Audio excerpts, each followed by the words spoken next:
Bonjour et bienvenue sur le site quatditlabible.com. Aujourd'hui, La vie de vainqueur de Watchman Nee en version audio en français.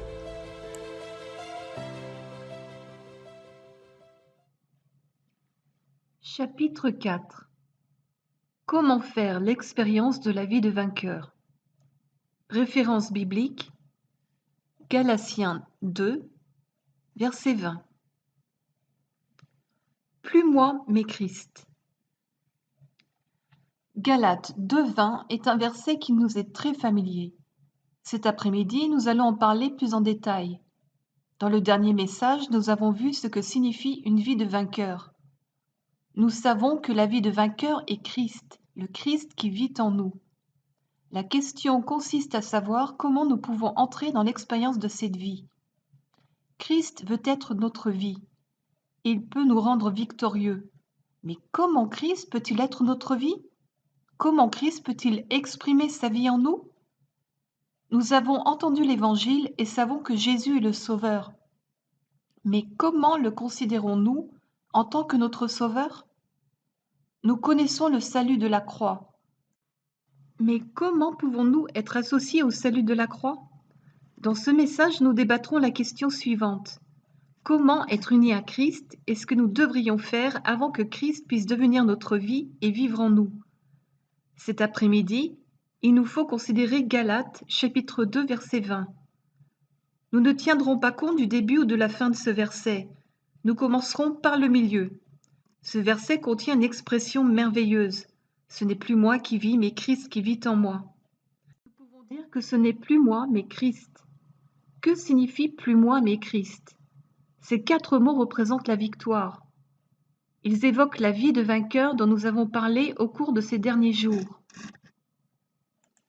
La vie de vainqueur est simplement, premièrement, plus moi, et deuxièmement, mais Christ. C'est cela la vie de vainqueur. Aussi longtemps que ce n'est plus moi et aussi longtemps que c'est Christ, il y a victoire. Plus moi plus mais Christ égale la victoire et tous les problèmes sont résolus. Nous avons vu dans le dernier message que la vie de vainqueur signifie plus moi mais Christ. Certaines questions se posent encore. Comment un chrétien peut-il ne plus être lui-même mais Christ? Comment peut-on obtenir une telle vie? Quel chemin devrait-on emprunter afin d'arriver à ne plus être soi-même mais Christ?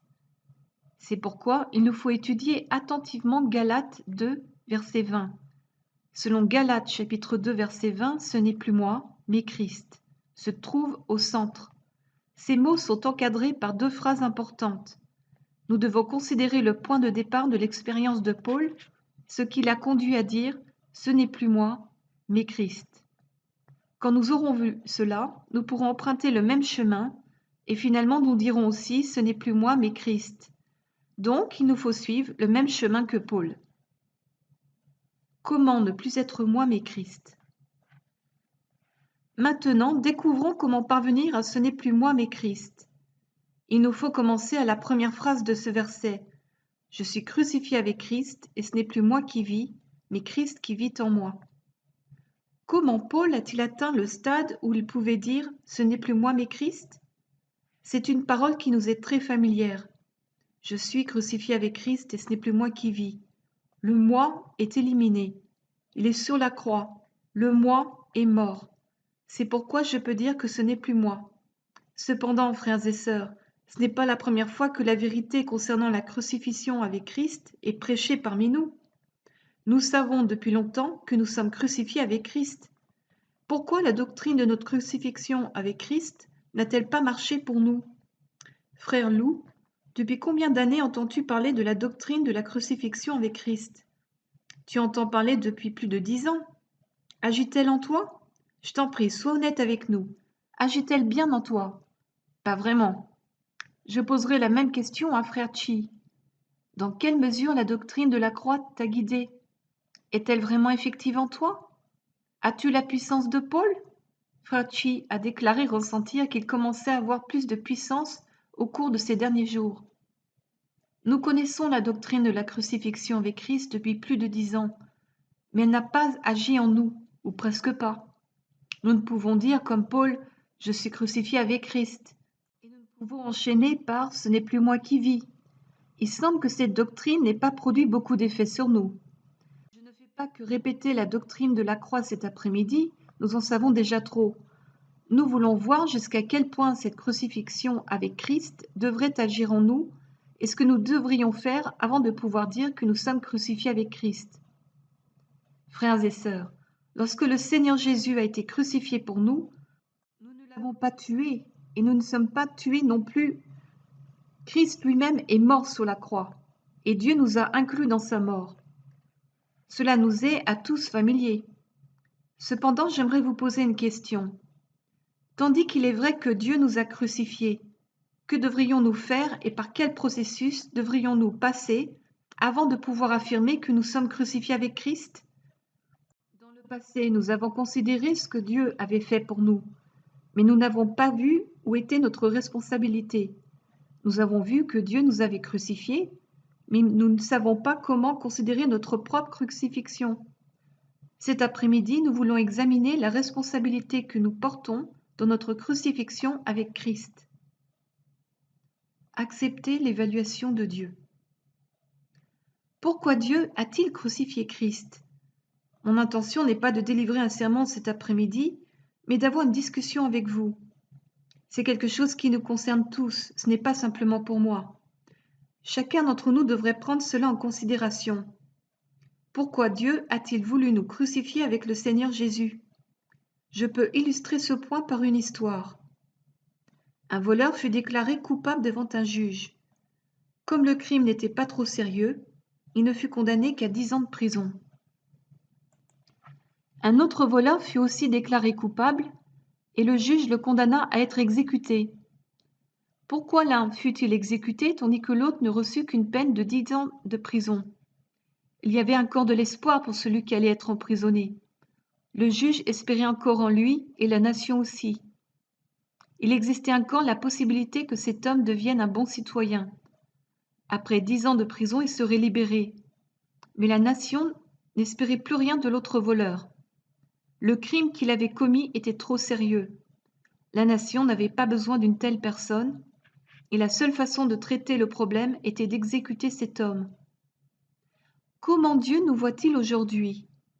Dieu nous a crucifiés sur la croix. Pourquoi a-t-il fait cela? Cela ne peut pas être un compliment, mais c'est la vérité. Dieu n'a plus d'espoir en nous.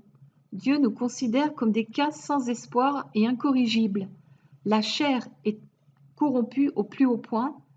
Il n'y a pour elle d'autre issue que la mort. L'œuvre du Seigneur Jésus ne change pas notre chair. La puissance de Dieu ne peut changer notre chair. Et le Saint-Esprit ne peut changer notre chair. Lire la Bible et prier ne peuvent changer notre chair. Ce qui est né de la chair est chair. Il n'y a pas d'espoir et la chair ne peut jamais changer. Dieu considère que la mort est la juste destinée de la chair. Dieu a perdu espoir en nous. C'est pourquoi il nous a inclus dans la crucifixion de Christ. Nous sommes sans espoir. La seule solution est la mort. Par conséquent, la première chose que Dieu exige d'un chrétien après sa conversion est le baptême. Par le baptême, une personne déclare que Dieu a abandonné tout espoir en elle et l'a crucifiée. C'est aussi pour nous la façon de déclarer que nous méritons de mourir et que nous demandons à d'autres de nous dégager du chemin et de nous enterrer. Avons-nous vu que le baptême atteste la déclaration de Dieu et que par cet acte nous reconnaissons que nous sommes morts? C'est dire Amen au point de vue de Dieu à notre égard. Dieu dit que nous méritons de mourir et nous faisons un pas de plus en nous enterrant nous-mêmes. Je désespère totalement de moi-même. Je ne mérite que la mort et aujourd'hui je me tiens sur le terrain de la mort. De nombreux chrétiens ont oublié ce qu'ils ont fait au moment du baptême et beaucoup ont oublié l'opinion que Dieu a de nous. Comment Dieu nous voit-il? Il juge que nous devrions mourir. Nous ne méritons que la mort. Il n'y a pas d'autre chemin. Il est inutile d'essayer de réparer ou de corriger. Il n'y a pas de possibilité de progrès et nous ne pouvons pas changer. Nous sommes complètement inutiles. Par conséquent, Dieu nous a inclus dans la mort du Seigneur Jésus. Le fait qu'il nous mette sur la croix montre comment il nous voit. S'il vous plaît, rappelez-vous que la croix révèle l'estimation que Dieu a faite de nous. Dieu Nous a montré que nous ne méritons que la mort et qu'il n'y a pas d'espoir pour nous. Mais acceptons-nous ce fait? Les êtres humains se contredisent souvent eux-mêmes. D'un côté, nous disons depuis des années que nous sommes crucifiés avec Christ, mais d'un autre côté, nous sommes encore pleins d'espoir pour nous-mêmes.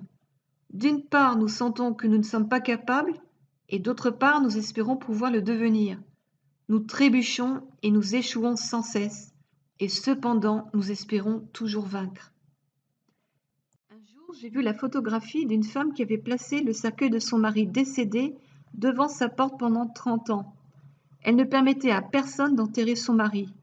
Elle disait que son mari était seulement en train de dormir et elle attendait qu'il ressuscite.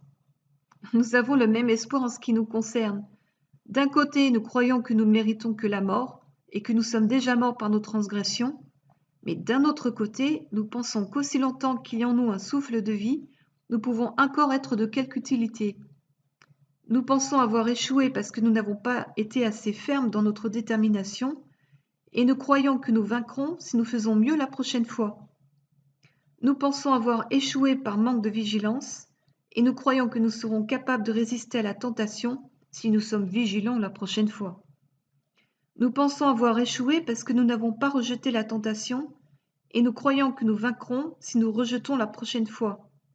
Nous pensons avoir échoué cette fois-ci, car nous n'avons pas assez prié, et nous croyons que nous vaincrons si nous prions assez la prochaine fois. Rendons-nous compte de ce que nous faisons? Dieu nous a crucifiés sur la croix et nous a dit que nous sommes morts. Mais nous n'avons pas vu que nous étions morts. Nous n'avons pas reconnu ce fait. Nous continuons d'espérer que la flamme qui s'est éteinte sera de nouveau ravivée et nous l'attisons suffisamment. C'est pourquoi nous sommes constamment en train d'attiser. Que signifie être crucifié avec Christ? Pour expérimenter cette vérité, il nous faut remplir une condition nécessaire. Nous devons dire à Dieu: tu as perdu espoir en moi et j'ai aussi perdu espoir en moi-même. Tu me considères comme étant un cas sans espoir et moi aussi je me vois ainsi. Tu penses que je mérite la mort et je le pense aussi. Tu me juges impuissant, bon à rien et moi aussi je me vois ainsi. Il nous faut sans cesse nous tenir sur ce terrain. C'est la signification de la crucifixion avec Christ. Ce que Dieu a fait ne peut pas être des faits. Il s'agit de faits accomplis. Mais de notre côté, nous avons la responsabilité d'accepter l'évaluation de Dieu. Dieu a perdu espoir en nous. Il nous faut aussi perdre espoir en nous-mêmes.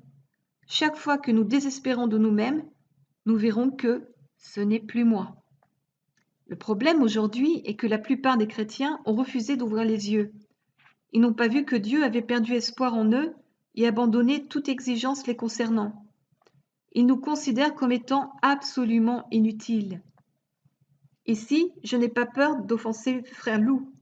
Je peux déclarer ceci devant tout le monde. Frère Lou est une personne absolument inutile. C'est une façon polie de s'exprimer. Une façon moins polie, je dirais: frère Lou, tu es corrompu jusqu'à la moelle. Tu es foncièrement mauvais. Mais grâce soit rendue à Dieu. Je peux dire cela non seulement de frère Lou, mais aussi de moi-même. Nous sommes tous corrompus jusqu'à la moelle. Nous sommes complètement inutiles. Nous ne sommes bons qu'à mourir. Le seul chemin pour nous, c'est celui de la mort. Nous ne changerons jamais et il n'y a pas d'espoir en nous. Nous sommes foncièrement mauvais et nous ne méritons que la mort. C'est ainsi que Dieu nous jauge et nous devrions faire de même. Nous nous faisons beaucoup d'idées sur nous-mêmes. Nous sommes pleins d'espoir pour nous-mêmes. C'est pourquoi il nous faut voir dans ce message comment nous pouvons nous approprier la réalité de notre crucifixion avec Christ. Dieu a abandonné tout espoir en ce qui nous concerne, mais que devrions-nous faire? Nous devrions dire à Dieu que nous avons aussi perdu espoir en nous-mêmes et il nous faut faire un pas de plus. Pour l'instant, mettons de côté Galates 2. Regardons maintenant Luc, chapitre 18, versets 18 à 27. Le principe de manquer encore d'une chose. Personnellement, je chéris cette partie de la parole. Elle nous montre la première condition de la victoire. J'espère que vous me suivez et considérerez la portée de ce passage. Il y avait un chef qui vint à Jésus et lui demanda la vie éternelle, la vie de Dieu. Cette vie éternelle inclut le salut ainsi que la victoire. C'est pourquoi, dans les versets suivants, il est fait mention à la fois du salut et de l'entrée dans le royaume de Dieu. Le chef vint au Seigneur Jésus et lui demanda ce qu'il devait faire afin d'hériter la vie éternelle. Le Seigneur établit une liste de 5 conditions très strictes. Ne commets pas l'adultère, ne tue pas, ne dérobe pas, ne dis pas de faux témoignages, honore ton père et ta mère. Aucun jeune chef ne pourrait respecter ces commandements. Il serait impossible pour un jeune chef de ne pas commettre d'adultère, de ne pas commettre de meurtre, de ne pas commettre de vol, de ne pas porter de faux témoignages et d'honorer ses parents. Aucun jeune chef ne pourrait remplir ces 5 conditions. Cependant, et de façon surprenante, ce jeune homme déclara à Jésus: « Toutes ces choses, je les ai gardées dès ma jeunesse. » Pas une fois il n'avait violé l'un de ces commandements. C'était comme s'il disait: « Maître, y a-t-il d'autres conditions ? Si la réponse est non, je devrais hériter la vie éternelle. Je suis qualifié pour avoir la vie éternelle. » Mais le Seigneur Jésus lui dit qu'il lui manquait encore une chose. Il te manque encore une chose. Vends tout ce que tu as, distribue-le aux pauvres, et tu auras un trésor dans les cieux. Puis viens et suis-moi. Vous rendez-vous compte qu'il vous manque encore une chose? Que signifie manquer encore d'une chose? Le Seigneur Jésus déclara qu'il lui manquait encore une chose et qu'il ne pouvait s'en tirer sans avoir cette chose. Cela signifie-t-il que quiconque vient au Seigneur doit vendre tout ce qu'il possède? Ou que quiconque croit au Seigneur Jésus doit tout abandonner? Non, nous admettons que beaucoup de riches peuvent recevoir la vie éternelle. Mais pourquoi ne voyons-nous que peu d'entre eux? Pourquoi sont-ils si peu nombreux? Certains ont déclaré: « Je ne peux vendre tout ce que j'ai. » Le verset 26 indique qu'en entendant cette parole, certains ont murmuré: « Alors qui peut être sauvé ?» Cependant, au verset 27, le Seigneur Jésus déclara: « Ce qui est impossible aux hommes est possible à Dieu. » Le Seigneur démontrait au jeune chef que le salut était impossible à l'homme, mais le jeune homme ne l'admettait pas. Il pensait qu'il pouvait s'abstenir de commettre adultère, meurtre, vol et de porter faux témoignages, et qu'il pouvait honorer ses parents. Le dessein de cette parole du Seigneur était de lui prouver que le salut et la victoire sont impossibles aux hommes. Le salut est impossible aux hommes, et la victoire est impossible aux hommes. Cependant, le jeune homme pensait que cela était possible. Pourquoi le Seigneur pose une autre condition? Il déclara en effet: « Puisque tu dis que tu peux remplir ces 5 conditions, je vais t'en dicter une autre. Peut-être ajouterai-je encore une autre chose, puis encore une autre, pour voir si tu peux remplir toutes ces conditions. » Lorsque le jeune chef se rendit compte qu'il ne pouvait remplir les conditions du Seigneur, il devint très triste et s'en alla. Si vous tentez d'être sauvé ou si vous tentez de vaincre, Dieu placera souvent une chose devant vous. Nous avons souvent le sentiment que nous avons fait du bon travail. Nous avions un caractère vif, mais nous pouvons désormais le contrôler. Nous étions fiers, mais désormais nous sommes humbles. Nous étions jaloux des autres, mais désormais nous ne sommes plus si jaloux. Nous étions bavards, mais à présent nous ne le sommes plus autant. Nous pensons ne pas être trop loin de la victoire et avoir déjà bien avancé dans ce sens. Mais même si nous ne sommes pas impatients, fiers, jaloux ou bavards, nous avons encore une chose, un défaut. Il semble que tout le reste ait été traité par Dieu, mais nous manquons encore de cette chose. Ce peut être une toute petite chose. Ce peut être un penchant pour la nourriture, ou il peut s'agir du fait que nous ne puissions nous lever avant 8 ou 9 heures du matin. Il semble si étrange que nous puissions vaincre de nombreux autres péchés, mais que nous soyons incapables de vaincre celui-là. Nous sommes impuissants dans ce domaine. Nous nous efforçons en vain de surmonter ce problème. Il se peut que nous demandions aux autres de nous réveiller, ou nous utilisons peut-être un réveil, et pourtant nous ne pouvons pas nous réveiller. Nous ne pouvons pas expliquer cela. Nous pouvons vaincre de nombreuses autres choses, mais nous ne pouvons vaincre cette chose-là. C'est le principe de Luc 18. Il nous manque encore une chose. Dieu nous prouve que nous ne sommes pas capables et nous serons finalement obligés de l'admettre.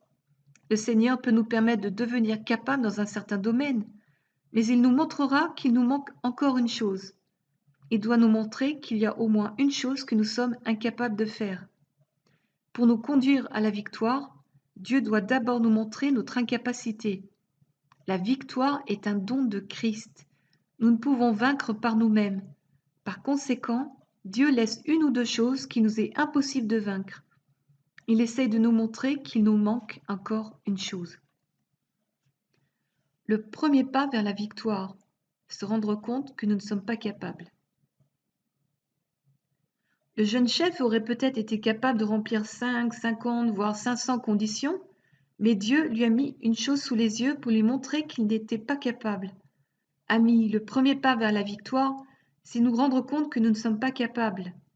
Tous ceux qui sont assis ici ont une chose qu'ils ne sont pas capables de faire. Il est si étrange que nous échouions toujours dans cette même chose. Pour certains, c'est leur tempérament, leurs pensées impures, leur loquacité, leur incapacité à se lever tôt le matin, leurs conseils trop nombreux, leur jalousie ou leur fierté. Nous ne savons pas pourquoi, mais il y a toujours une chose qu'une personne ne peut vaincre. Quiconque a l'intention de vaincre doit trouver devant Dieu la chose qui lui manque. Chacun a sa chose unique particulière. On a au moins une chose. Parfois, on en a plus. Quand nous serons devant Dieu, il nous montrera que nous ne sommes pas capables. Une sœur avait un grand désir de vaincre.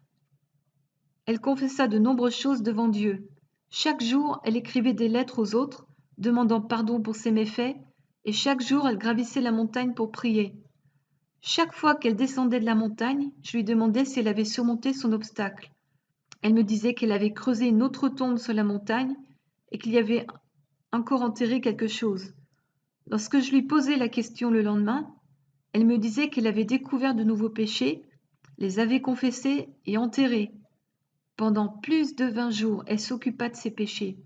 À la fin, je lui demandais « As-tu bientôt fini ?» Elle répondit « Après avoir surmonté tant de choses, je pense avoir presque vaincu. » Je lui dis alors en privé à une sœur qui travaillait avec moi « Attendons voir. » Un jour, je me rendis chez la première sœur et je la trouvai bien triste. Je ne lui en demandai pas la raison. Il est toujours bon d'avoir du chagrin. Et ce n'est pas toujours une bonne chose que d'empêcher une personne d'avoir du chagrin. Je ne dis rien. Cela continua pendant 6 jours. Au bout de ces 6 jours, l'un de nos frères invita tout le monde à un repas. La sœur faisait aussi partie des invités. Elle vint au repas mais ne mangea qu'à peine. Elle était assise en face de moi et souriait, mais en réalité elle était très triste dans son cœur. Il y avait plus de 20 frères et seulement 3 sœurs présentes ce jour-là. J'avais composé un nouvel hymne et après le repas, je lui demandai de le jouer au piano. Après qu'elle joua 2 couplets, ses larmes commencèrent à couler. Je la laissai pleurer. Au bout d'un moment, je lui demandai « Que se passe-t-il » Elle répondit « C'est sans espoir. Il y a une chose que je ne peux vaincre malgré tous mes efforts. » C'était une sœur timide, mais elle pleura devant 20 frères, voire plus.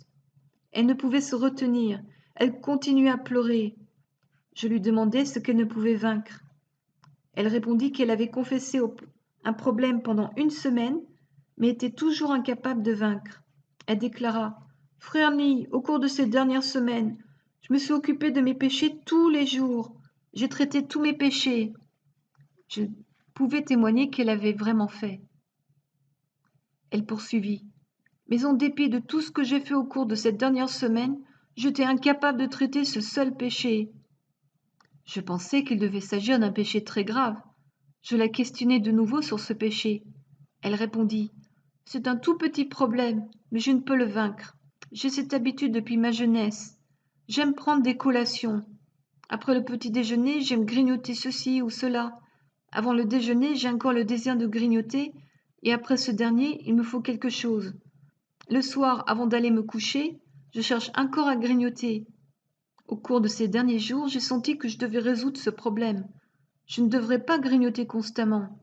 J'ai commencé à m'occuper de ce problème. Cependant, j'ai essayé pendant 6 jours, et j'ai échoué chaque jour.